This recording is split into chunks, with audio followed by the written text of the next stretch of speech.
Ma'asyiral muslimin rahimakumullah. Ingatlah saat nanti malaikat menghampiri kita semua.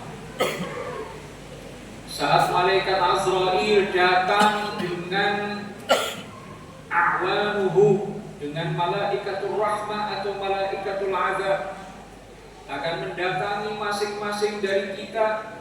Malaikat akan berkata kepada orang yang bertakwa, yang saleh, abshir ya waliyallah bi rahmatillahi wa ridwanihi.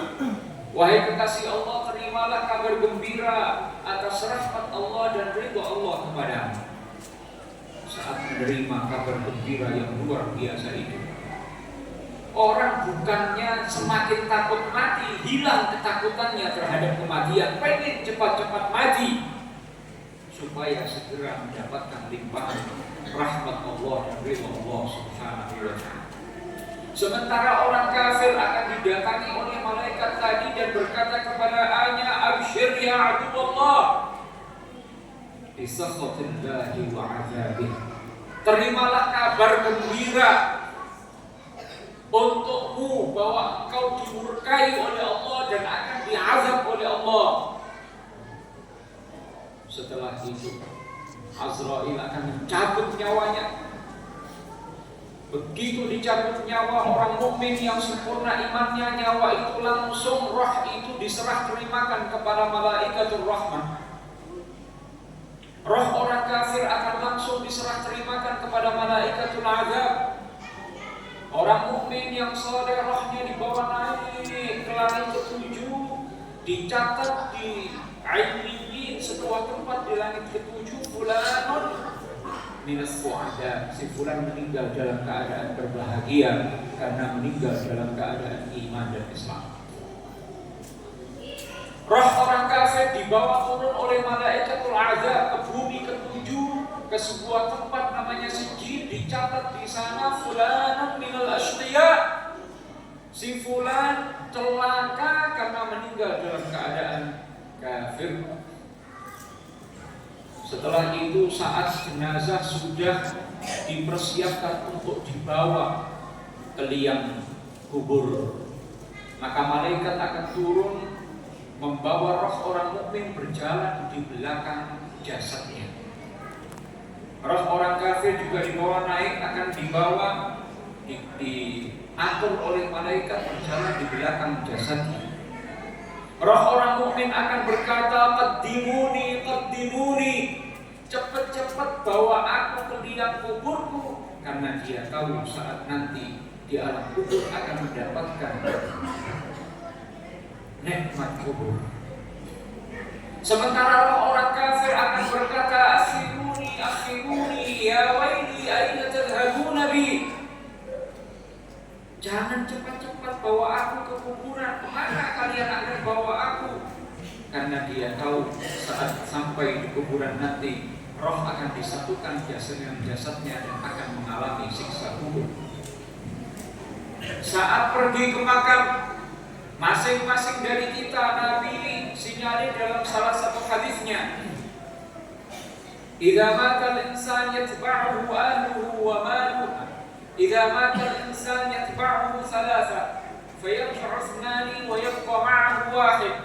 Ketika orang meninggal akan diiringi, diantar oleh tiga, yang dua bakal pulang kembali, yang satu akan tetap bersamanya.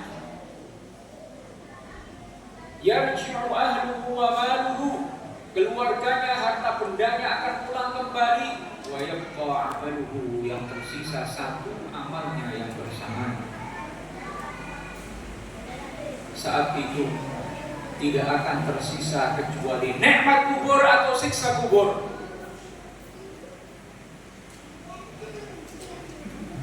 Orang yang memperoleh nikmat kubur akan diterangi kuburannya dengan cahaya yang terang benderang seperti cahaya korban. Dia akan merasakan kuburannya diperlebar, diperluas.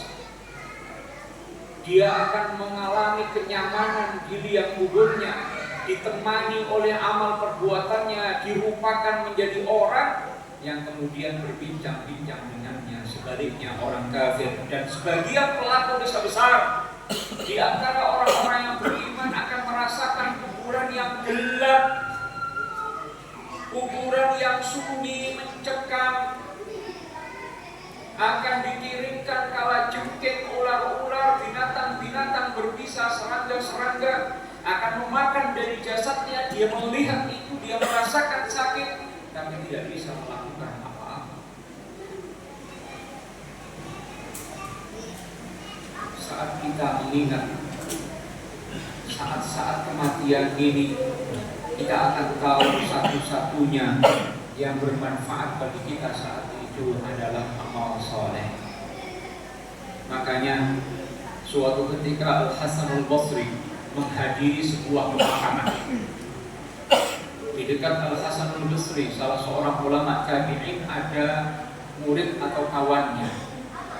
Beliau bertanya, "Wahai kawanku, jika saudara kita yang dimakamkan ini, jika engkau menjadi dia yang sudah dimakamkan ini, apa yang engkau inginkan di dalam kubur sana?" Tentunya dia pengen dihidupkan kembali, Tuhan. Pengen bisa sholat lagi, pengen bisa puasa lagi, pengen biasa baca Quran lagi, pengen bisa memperbanyak amal soleh. Lalu Al-Hasan Al-Basri berkata, dia sudah terlewatkan masa itu, kamu belum terlewatkan masa itu. Jangan kamu sia-siakan kesempatan yang Allah berikan kepadamu saat ini. Kamu sedang berada dalam apa yang diidam-idamkan oleh mayit itu. Hadirin rahimakumullah, mari